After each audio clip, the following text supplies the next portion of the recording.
এইমাত্র আমরা পর্ষদ থেকে বেরোলাম আমাদের নিয়োগ সংক্রান্ত এবং বিভিন্ন মামলা সংক্রান্ত বিস্তারিত আলোচনা করে আমরা বেরোলাম। তো প্রত্যেকে একটু কমেন্ট করবেন, বলবেন শোনা যাচ্ছে কিনা।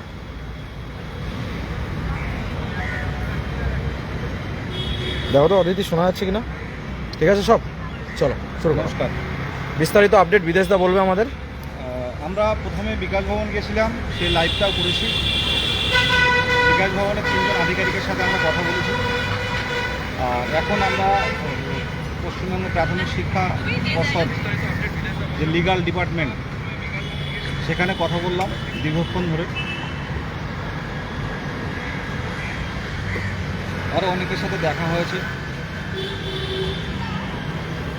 কথা হয়েছে। যে ভয়টা আমরা পাচ্ছিলাম 2013 প্রশ্নভুল মামলা নিয়ে,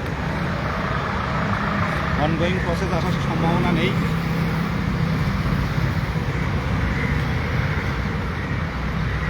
সামনের দিনে কলকাতা হাইকোর্টের দিকে তাকিয়ে থাকতে হবে। তবে বিশাল কোনো প্রভাব পড়বে এমনটা নয়, সেটাও তুলে ধরা হলো। এখন কী হবে, ডিজিটাল ওএমআর সিবিআইয়ের কাছে আছে, সেটা পর্ষদের কাছে আসবে, তারপরে পরবর্তী বিষয়গুলো ভাবা হবে। তবে এটুকু বলতে পারি যে আপাতত কোনো সমস্যা নেই। আমরা প্রত্যেকেই সেই জায়গাটা পেরেছি, আমরা প্রত্যেকেই কিন্তু সেই জায়গাটাই পেরেছিলাম যে এই নোটিফিকেশানটা নিয়ে আসা এবং ইন্টারভিউ প্রসেসটা দ্রুত শুরু করা। সেই জায়গাটা পেরেছি। এটা আমাদের কাছে একটা বড়, সাধারণ চাকরি প্রার্থীদের প্রত্যেকের সংঘবদ্ধ প্রচেষ্টার ফলে এই যে নোটিফিকেশান এলো, এটা কিন্তু আমাদেরকে বাঁচিয়ে দিয়েছে। হয়তো শেষ হয়নি, কিন্তু আমাদের বাঁচিয়ে দিয়েছে, মানে আমাদের পরিশ্রম বিফল হয়ে যায়নি। আমাদের পরিশ্রম, সাধারণ চাকরি প্রার্থী আমাদের সকলের পরিশ্রম, বিভিন্ন জেলার, উত্তর দক্ষিণবঙ্গ, জঙ্গলমহল, বিভিন্ন জেলার এক শ্রেণীর ক্যান্ডিডেটদের এই পরিশ্রমের ফলে কিন্তু আজকে অনগোয়িং প্রসেস আছে। আমাদের জায়গাটা কিন্তু আমাদের আর ভয়ের কোনো জায়গা থাকছে না। আজ যে ভ্যাকান্সি বৃদ্ধির বিষয়টা বলছি, ভ্যাকান্সি বৃদ্ধির বিষয়টা বলছি। দেখুন, একটা কথা বলি, নেগেটিভ কমেন্ট, এক শ্রেণীর নেগেটিভ কমেন্ট দেবে যারা একটা পুরনো রাগ থেকে গেছে। আমি এই 2%-এর কথা বলবো না কোনোভাবে আর লাইভে। যারা নিয়োগে আসতে পারেনি, যারা টেট পাস করতে পারেনি, তারা পিছনে লেগে থাকে, যারা কাজ করে তাদের পিছনে, যারা কাজ করে না, যারা নিরপেক্ষ হয়ে চুপচাপ বাড়িতে বসে থাকে, তাদের কোনো বিরোধী নেই, তাদের নামে কেউ কিছু বলে না। যারা কাজ করে প্রথম থেকে লাস্ট পর্যন্ত, যারা সকাল থেকে সন্ধ্যা পর্যন্ত, যারা হাইকোর্ট থেকে সুপ্রিম কোর্ট, যারা বিকাশ ভবন থেকে পর্ষদ, যারা কালীঘাট থেকে নবান্ন, যারা ক্যামাকিস্ট থেকে নবান্ন, যারা করে তাদের নামই দোষটা হয়। যারা কাজ করে মেনলি তারাই শেষ পর্যন্ত দোষের ভাগিটা হয়। আর চুপচাপ থাকলে কোনো সমস্যা নেই। আমি তো এখান থেকে 2022 সালের 11ই ডিসেম্বরের আগে একটা অজানা মুখ, একটা অচেনা মুখ ছিলাম আমি। সেখান থেকে পরিশ্রম করে 10 জন নিয়ে এই রাজপথে আন্দোলন শুরু হয়েছিল। সেখান থেকে সংঘবদ্ধ হয়ে আমরা বিভিন্ন জেলায়, অদিতি থেকে, অক্ষয় থেকে শুরু করে, মোহিত থেকে শুরু করে, তারা বিভিন্ন জেলার ক্যান্ডিডেটরা এক জায়গায় করে, সেই উত্তরবঙ্গের কবিরুল থেকে শুরু করে, আমাদের মেদিনীপুরের শফিউল্লাহ আশিস থেকে শুরু করে, আমাদের হুগলির অর্পণ, শিল্পা, সায়ন থেকে শুরু করে, আমাদের দক্ষিণ 24 পরগনার সুভাষ, হাফিজুর থেকে শুরু করে, আমাদের উত্তর 24 পরগনার অদিতি, পার্থ থেকে শুরু করে আরও অনেক ক্যান্ডিডেট। শুধু অ্যাডমিনের কথা বলছি না, অ্যাডমিন বলে আমরা কেউ নেই, আমরা সকলে সাধারণ চাকরি প্রার্থী। যে যখন দায়িত্ব নিতে পেরেছে, যারা দায়িত্ব নিয়েছে তাদেরকে কেউ দায়িত্ব দিয়েছে এমন না, নিজের স্বার্থে সবাই এগিয়ে এসছে।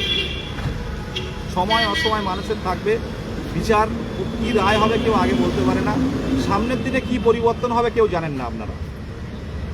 তবে একটুকু বলতে পারি, দেরি যখন হয়েছে, আমার ব্যক্তিগতভাবে মনে হয় যে আগামী দিনে ভালো কিছু কিন্তু আমরা পেতে পারি। আগামী দিনে ভ্যাকেন্সি থেকে শুরু করে ভালো কিছু কিন্তু পেতে পারি। আমাদের চাকরি প্রার্থীদের এই আশ্বাসটুকু দিতে পারি যে সকলে যদি সংঘবদ্ধভাবে, যদি আরও কয়েকবার জোরালোভাবে আমরা এখন কলকাতার রাজপথে যদি মনে করেন বঞ্চিত চাকরি প্রার্থী কারা, যদি সাংবাদিকদের প্রশ্ন করেন, সেখানে কিন্তু সাংবাদিকদের প্রশ্ন করলে সাংবাদিকরা কিন্তু একটাই কথা বলবে, সেটা এখন বঞ্চিত চাকরি প্রার্থী বলতে গেলে 2022 সালের প্রাইমারি ডেট উত্তীর্ণ চাকরি প্রার্থী। তাদের আন্দোলনে তীব্রতা, তাদের আন্দোলনের স্বতঃস্ফূর্ততা থেকে আজ কিন্তু এই নোটিফিকেশান 2025 সাল সেপ্টেম্বর মাস পুজোর আগে। এটা আপনারা প্রত্যেকেই জানেন। সামনের দিনের কথা ভাবতে হবে, পিছনে কী হয়েছে থাক, সামনের দিনে জোরালোভাবে সংঘবদ্ধভাবে টেবিল সংখ্যা বৃদ্ধি। কারণ পর্ষদ যখন ইচ্ছে যা খুশি করতে পারে না। 11টা টেবিলে কিসের ইন্টারভিউ হবে? এটা 30টা টেবিল করতে হবে। সাধারণ চাকরি প্রার্থীদের দ্রুত ইন্টারভিউ প্রসেসের মাধ্যমে, কারণ যত দেরি হবে জটিলতা তত বাড়বে। এটা আবারও বলছি ভালো করে, যত দেরি হবে জটিলতা বাড়বে। আপনারা অনেকেই আছেন শুধু দর্শক, অডিয়েন্স, আপনারা দেখে যাচ্ছেন। যত দেরি হবে জটিলতা আরও বাড়বে। আজ যে জটিলতাটা নেই, আজ যে কিন্তু এই ম্যাটের জটিলতাটা ছিল না, কোনো না কোনোভাবে কিন্তু লড়াই চালিয়ে গেছি। জটিলতা তৈরি হয়েছে, আমাদের মধ্যে আসার সম্ভাবনা নেই, কিন্তু সামনের দিনে কথা হবে। কি হবে? অনগোয়িং প্রসেস, ট্রেনিং, 2 বছরের ডিএলএড উইথ টেট পাস করা, তারাই কিন্তু অ্যাপ্লিকেশন করতে পেরেছে। সামনের দিনে অনেক কিছু দেখার বাকি আছে। শুধু একটাই লক্ষ্য আমাদের, যে ভ্যাকান্সি বৃদ্ধি করতে হবে আর দ্রুত নিয়োগ করতে হবে। আর যাতে নতুন কেউ যুক্ত হতে না পারে সে আইনি বিষয়টা কিন্তু দেখা হবে। এই 3টে পয়েন্ট কিন্তু আপনারা মাথায় রাখবেন। এই 3টে পয়েন্ট আপনারা মাথায় রাখবেন। প্রত্যেকের উদ্দেশ্যে বলছি, এটা কথার কথা নয়, কিন্তু এটা সত্য কথা। জোরালোভাবে আন্দোলন করতে হবে, এটা বলেই আমি শেষ করলাম। সকাল থেকে এসেছি, কি খেলাম? হ্যাঁ, চা বিস্কুটটাই খেয়েছি। আর সবচেয়ে বলতে পারেন, দেখুন আমার চেহারা যখন আপনারা প্রথম দেখেছেন কিন্তু অনেকটাই একটু মোটা দেখেছেন, কিন্তু আজকে চেহারাটা দেখতে পাচ্ছেন অনেকটাই স্লিম হয়ে গেছে। কি জানেন, আমরা হয়তো নিজের চিন্তাটা করেন অনেকে, কিন্তু এই সাধারণ চাকরি প্রার্থীদের চিন্তা, আমার বন্ধুদের চিন্তা যারা বারাসাত আন্দোলন করেছিল, আমার বন্ধু যারা বিকাশ ভবনে আন্দোলন করেছিল, আমাদের বন্ধু যারা এপিসি ভবনে বারে বারে বসেছিল, আমাদের বন্ধু যারা মানে বিধানসভায় গেছিল, তাদের চিন্তা। কিছু বলো, আর আমি বিশেষ কিছু বাড়াবো না। এবার কাজে হবে প্রমাণ। বিগত দিনে হয়েছে, সামনের দিনেও কাজে প্রমাণ হবে। আর যেসব নিন্দুক আছে তারা দেখতে পাবে। তাই বলে শেষ করলাম। 6টা মাস কিন্তু আমাদের সময় দেওয়া হয়েছে, আমরা সকলে নিজের মতো নিজে পড়ে গেছি। এখানে নেতৃত্বের কোনো ভুল নয়, নেতৃত্বের কোনো সফলতা নেই এমন নয়। কি সফলতা নেই? নোটিফিকেশনের মধ্যে একটা বড় নোটিফিকেশন আনার মধ্যে একটা বড় ইস্যু কিন্তু আমরা এনে দিয়েছি, একটা বড় জায়গা তৈরি করে দেওয়া হয়েছে আন্দোলনের ফলে। আর এর মধ্যে ইন্টারভিউ হওয়ার কোনো মানে এই ভোট চলাকালীন ইন্টারভিউ হবে না, কারণ ভোট কর্মীরা যারা আছেন, যারা পর্ষদের যারা আছেন, প্রত্যেকেই ভোটের বিভিন্ন কাজের দায়িত্বে পড়ে গেছেন, এটা স্বাভাবিক ছিল। আর ভ্যাকান্সি বৃদ্ধি, সামনের দিনে অ্যাডহক কমিটি থেকে শুরু করে সরকারের আধিকারিকদের আমরা যদি আরও আমাদের বিষয়টা তুলে ধরতে পারি যে দীর্ঘদিন অপেক্ষায় আছি, তারা যদি সহানুভূতি দেখাতে পারে। একমাত্র পর্ষদের ক্ষমতা নেই, একটা ভ্যাকান্সি বাড়ানোর ক্ষমতা কিন্তু প্রাইমারি পর্ষদের নেই। ভ্যাকান্সি বাড়াবে একমাত্র সরকার। সেই জায়গাটা কিন্তু তৈরি করতে হবে। আমরা বিভিন্ন আধিকারিকের কাছে গেছি, ভোটটা মিটুক আবারও যাব, তাদেরকে যত অনুনয় বিনয় করে বলতে হয় সেই জায়গাটা করব। কথা না শুনলে লাগাতার অনির্দিষ্টকালের জন্য এখানে আমাদের ধর্ণা হবে। এটুকুই বললাম, বলে শেষ করলাম। ধন্যবাদ। সবটাই বিদেশদা বলে দিল। বার্তা এটুকুই পেলাম যে ভোটের জন্যই আমাদের নিয়োগ প্রক্রিয়া স্থগিত হয়েছে, ইন্টারভিউ প্রক্রিয়া। বিষয়টা এটাই যে ভোট চলাকালীন আর কোনো কিছু হচ্ছে না। দুর্ভাগ্য আমাদের, আমরা চেয়েছিলাম ভোটের আগে নিয়োগটা যাতে আমাদের কমপ্লিট হয়, কিন্তু সেটা হলো না। যাই হোক, তো এখানে আমাদের হেরে গেলে চলবে না, আমাদের লড়াই করতে হবে। কারণ লড়াইটা যদি আমরা না দিতে পারি তাহলে কিন্তু আমরা অপ্রয়োজনে আবার বসে যাবো। তাই লড়াইয়ের মানসিকতা সবাই রেডি হন, সবাই ভোটটা পেরিয়ে যান। ভোট চলাকালীন ভোটের মধ্যে কিন্তু কোনো রকম ইন্টারভিউ হবে না। আর 1594 শুনলেন বিদেশ আমাকে বললেন, বার্তা শুনলেন। আমরা আছি, যে কোনো 2022 টেট পাস প্রাথমিক চলতি নিয়োগে আসছে না, প্রত্যেকের স্বার্থে আমরা কিন্তু লড়াই করে যাব। চলতি নিয়োগে তারা আসবে না। এটা আমাদের বলা হলো আর কি দর্শক এবং বিভাগ দুটো জায়গা থেকে, যে চলতি নিয়োগে কোনো রকম আসার কিন্তু সম্ভাবনা নেই। এরপর বিষয় হচ্ছে, অনেকে বলবেন যে দাদা ওনাদের কথা কেন বিশ্বাস করছেন। বিষয়টা সেখানে নয়, আমরা বার্তাটা নিলাম, যদি কোনো রকম চলতি নিয়োগে কেউ আসার চেষ্টা করে, শুধু ম্যাট 1594 কথা বলছি না, জোরে বল, কথা শুনতে জোরে বল। হ্যাঁ, শুধু ম্যাট 1594 কথা বলছি না, আমাদের যে কেউ যদি আমাদের চলতি না, কারণ আমাদের একটা অনগোয়িং প্রসেস, সব থেকে বড় কথা যেটা আমাদের গ্রাউন্ড, সেটা হচ্ছে অনগোয়িং প্রসেসে কেউ এভাবে ঢুকতে পারে না। যদি কেউ অনগোয়িং প্রসেসে ঢোকার চেষ্টা করে, সেটা ম্যাট 1594 হোক এবং কোনো বহিরাগত কোনো শক্তি যে কেউ হোক, আমরা কিন্তু তীব্রভাবে কিন্তু আমরা প্রতিরোধ করব। আমরা 2022 স্টেট পাস ডিএলএড যারা আছে প্রত্যেকের স্বার্থে ছিলাম এবং ভবিষ্যতে আমরা সাথে থাকবো। এগুলো বক্তব্য শেষ করছি। আচ্ছা, আমি শর্টেই বলবো, কাজের কথায় আসি।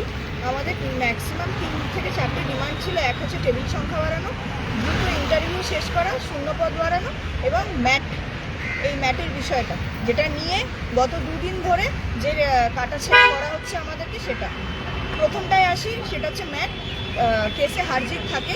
3 বছর আমরা লড়াই দিয়েছি এবং প্রত্যেকে আমরা চেষ্টা করেছি, আমরা উকিল দিয়েও এবারেও চেষ্টা করেছি। হ্যাঁ, এটা হতেই পারে, যেটা হয়েছে সেটা আমরা এক্সপেকটেশনের মধ্যে ছিল। আমাদের মধ্যে আসবে কিনা একদম, মানে এবং আমরা এই জন্যই আজকে এসেছিলাম যে বিষয়টা নিয়ে সরকার পক্ষ বা আমাদের পর্ষদ কি ভাবছে। আমরা প্রথমে বিকাশ ভবনে গেছি, ওখানে আমরা কথা বলেছি WBSES যিনি ছিলেন তার সাথে। তারাও বললেন যে অনগোয়িং প্রসেস যেহেতু এটা একটা, সেক্ষেত্রে অনগোয়িং প্রসেসের মধ্যে আসার সম্ভাবনা একদমই ক্ষীণ। তারপরে আমরা এখানে পর্ষদে এসেছি, পর্ষদে আসার পরেও আমরা 2 জায়গায় কথা বলেছি। তারাও একই কথা বললেন, যেহেতু আপনাদেরটা অনগোয়িং প্রসেস, ভোটের জন্য এআই যারা আছেন তারা যেহেতু অ্যাভেলেবেল নেই, তাই জন্য আমাদের ইন্টারভিউটা কিছুদিনের জন্য স্থগিত করা হয়েছে। মে মাসের ভোট মিটে গেলে 4 তারিখের পর যত দ্রুত সম্ভব নোটিশ দিয়ে আমরা আবার ইন্টারভিউ চালু করব। এটাও আমাদের একটা ভয় ছিল, সেরকম ভয় পাওয়ার কোনো বিষয় নেই, কারণ আমাদের ইন্টারভিউ মোটামুটি মে মাসের মিডলেই আবার শুরু হয়ে যাবে। ভোট মিটলেই শুরু হবে একদম। তারপরে হচ্ছে ম্যাটের ব্যাপারটাও আমরা বারবারই বললাম যে এটা নিয়ে কোনো সমস্যা হতে পারে কিনা, বা ওনারা বারবার বলবেন এর আশা খুবই ক্ষীণ, কারণ ম্যাচ নিয়ে ভাবার কিছুই নেই, কারণ সেক্ষেত্রে ট্রেনিং নেই, অনেকের বয়স নেই, ওভারেজ হয়ে গেছে, এখনকার ক্রাইটেরিয়ার সাথে তারা ম্যাচ করতে পারবে না। এই বিষয়টা নিয়ে অকারণে আপনারা কখনোই মানে এই বিষয়টা নিয়ে এরকমভাবে চিন্তিত হবেন না। আমরা প্রায় 45 মিনিট কথা বললাম। নোটিফিকেশনে আগে এলো সেটা আলাদা বিষয়, কিন্তু যেহেতু নোটিফিকেশন আমাদের 8 মাস হয়ে গেছে, 8 মাসের মধ্যে আর কোনোভাবে এই চিন্তার কোনো বিষয় নেই। ম্যাচ নিয়ে কোনো আর সব থেকে বড় কথা, সরকারি একটা রিক্রুটমেন্ট রুলস আছে। হতে পারে আমি এলিজিবল টেটে, কিন্তু তারপর সরকারি যে রিক্রুটমেন্ট রুলস, সেটার সাথে যদি আমি এলিজিবল না হই, তাহলে তো কোনোভাবেই সেখানে তারা রিক্রুটমেন্ট রুলসে ঢুকতে পারবে না। তাই জন্য এই বিষয়টা নিয়ে যে পরিমাণ আমাদেরকে মানে বলা হচ্ছে, স্পেশালি এইগুলো বন্ধ হোক। তারপর হচ্ছে শূন্যপদের বিষয়টা নিয়েও আমরা বললাম যে শূন্যপদ যে 13,000 দেওয়া হয়েছে, আমাদের নোটিফিকেশন দেওয়া হচ্ছে সেপ্টেম্বরে, এখনো পর্যন্ত তো কিছুটা হলেও তো শূন্যপদ আমাদের বাড়া উচিত। বলছে এই বিষয়টা নিয়ে আপনারা ভোটের পর আসুন, আমরা কথা বলবো। তারপর হচ্ছে টেবিল সংখ্যা বাড়ানো, যে পরিমাণ টেবিল সংখ্যা আমরা আজকে দেখে এলাম, আমরা বলেছি যে আপনারা চেষ্টা করুন যাতে টেবিল সংখ্যাটা বাড়ে এবং আমাদের যত দ্রুত সম্ভব ইন্টারভিউটা শেষ হয়। ওনারা বলছেন পরবর্তী যেটা থাকবে মানে মে মাসের পর, মে মাস থেকে যখন ইন্টারভিউ নতুন করে শুরু হবে, তখন আমরা চেষ্টা করব যত দ্রুত সম্ভব টেবিল সংখ্যা বাড়ানো, কারণ ওপরে কনস্ট্রাকশনের কাজ হচ্ছে, সেটাও আমরা দেখলাম। ওনারাও চেষ্টা করছেন যাতে এই প্রসেসটার মধ্যে কোনো রকম ডিলে না হয়, কোনো রকম কোনো সমস্যা না হয়। তাই আমরা আমাদের যে কটা 4টে বা 5টা যে কটা আমাদের দাবি ছিল বা আপনাদের দাবি ছিল, সেটা আমরা চেষ্টা করেছি তুলে ধরার। এই হলো মোদ্দা কথা, এই হলো বিষয়। লাস্ট আমি একটা কথাই বলবো, আপনারা যেভাবে ব্যক্তি আক্রমণ করছেন, এই অ্যাটাকটা এবার বন্ধ হোক, কারণ এই ক্লাস 5 আমাদের জন্য, এই বিএড কেস এগুলো আমাদের জন্য। মানে ঐক্যমঞ্চ আজকে আন্দোলন করছে, ঐক্যমঞ্চ রাস্তায় মার খাচ্ছে, ঐক্যমঞ্চে যে সমস্ত আমরা আছি, আমরা প্রত্যেকে কোর্টে পড়ে থাকি, পর্ষদে, বিকাশ ভবনে, প্রত্যেকে, এবার অনেকে আছে, কিন্তু তার মধ্যে থেকেও কিছু এই যে 23-25-এর বিষয়টা, এটা নিয়ে পরবর্তীকালে আমরা বলবো 23-25ও কিন্তু আমাদেরই কেস ছিল, এটা কিন্তু আমরা জিতেছি। তো এই একটা কেস নিয়ে আপনারা ম্যাট নিয়ে যেভাবে আক্রমণ শুরু করেছেন, ম্যাট কিন্তু আসবে না, আমি বারবার বলছি। তাই জন্য বলছি যেভাবে মানে আমাদের পাশে ছিলেন, আন্দোলন পরবর্তীকালেও হবে, আমরাও চেষ্টা করবো আন্দোলন, কিন্তু কোনো admin নয়। এইরকম ভাবে ব্যক্তি আক্রমণ বন্ধ করুন, কারণ সাধারণ ক্যান্ডিডেটদের জন্য আমরা ভাবছি, না হলে আজকে যদি আমাদের পেটের খিদে না থাকতো তাহলে আজকে আমরা এখানে আসতাম না। আপনাদেরও যতটা সাধারণ ক্যান্ডিডেট হিসেবে আপনাদেরও যতটা চাকরির দরকার, আজকে আমাদেরও চাকরির দরকার। পিছে পুলিশের বাড়ি আমরাও খেয়েছি, কোর্টে আমরাও যাচ্ছি, আমরাও দিনের পর দিন না খেয়ে আজকে পড়ে আছি। আমাদের একটাই দাবি, এই জিনিসগুলো এবার বন্ধ হোক। সেই গিয়ে যখন সবকিছু ঐক্যমঞ্চে করবে, সেই গিয়ে যখন সবকিছু আমরাই করছি, তাহলে কেন, কিসের জন্য আপনারা আমাদের পেছনে এই লাঠির বাড়িটা মারছেন? কিসের জন্য? কমেন্ট সেকশন খোলা বলে যাকে যা ইচ্ছা তাই নয়, আমরা দেখছি পুরোপুরি চুপ আছে। এই বিষয়গুলো বন্ধ হোক। আমরা সত্যি মানে আমরা বিরক্ত। আজকে যদি আপনাদের মনে হয় যে এরা দায়িত্ব নিতে পারছে না, তাহলে আপনাদের মধ্যে থেকে দায়িত্ব নিন, আমরা সবসময় থাকবো। আমরা পেছনে দরকার নেই আমাদের, সত্যি আমাদের শুধু চাকরি দরকার। শুধুমাত্র আপনারা ভাবছেন আপনাদের চাকরির দরকার, একদমই না। চাকরি আমাদেরও দরকার, আমাদেরও প্রত্যেকের বাড়িতে বাবা মা আছে, আমাদের প্রত্যেকের পরিবার আছে। আপনারা যতটা বেশি হুমকি পান, তার থেকে 4 থেকে 5 গুণ বেশি হুমকি আমরা পাই সারাদিন পুলিশের ফোন। আমাদের এগুলো কিন্তু সহ্য করতে হয়, আমাদেরও একটা টলারেন্স লিমিট। ক্লান্ত হয়ে গেছে সবকিছু। যখন জামকে আসবে এদেরকে বলবো, যা ইচ্ছা তাই বলবো, একদমই না। চাকরি আমাদের দরকার, চাকরি আমরা পাবো, আর এবং আপনারাও পান, আমরা সেটারও চেষ্টা করবো। সকলের জন্য সবার জন্য, থেকে বড় কথা, সবসময় এটা কেন আপনারা ভাবছেন যে সাধারণ ছেলে মেয়ে আমরা চাকরি পাই, এরা না পাক? এতদিন ধরে লড়াই তো আমরাও করছি, আমরাও তো আসছি, আমরা চাকরি পাবো না, এইরকম ধারণাটা কেন আসছে? আজকে এতগুলো দাবি নিয়ে কেন আমরা আসছি, এখানে পড়ে আছি? আজকে প্রায় 4:30 5টা বাজে, এতক্ষণ ধরে আমরা পর্ষদ বিকাশ ভবন পর্ষদ করছি। এগুলো করবেন না। এই যে এইভাবে আমাদেরকে আপনারা হ্যারাস করছেন বা এইভাবে আমাদের খারাপ চাইছেন, এতে যে আপনাদেরও ভালো হবে তাও কিন্তু না। আমি এটুকুই শুধু বলবো। দেখুন, আর শেষে একটাই জিনিস বলবো যে দেখুন, ঐক্যবদ্ধতা খুব গুরুত্বপূর্ণ জিনিস। আমাদেরকে প্রত্যেককে শেষ পর্যন্ত ঐক্যবদ্ধ থাকতে হবে, এই বার্তাটাই রাখবো। কারণ আমরা নোটিফিকেশন পেয়েছিলাম, আমরা রিক্রুটমেন্ট পেয়েছিলাম, প্রত্যেকে ঐক্যবদ্ধ ছিলাম বলে কিন্তু জোরদার আন্দোলন করতে পেরেছিলাম। এই মুহূর্তে কিছুজন মানুষ এই আমাদের যে বৃহৎ ঐক্যটাকে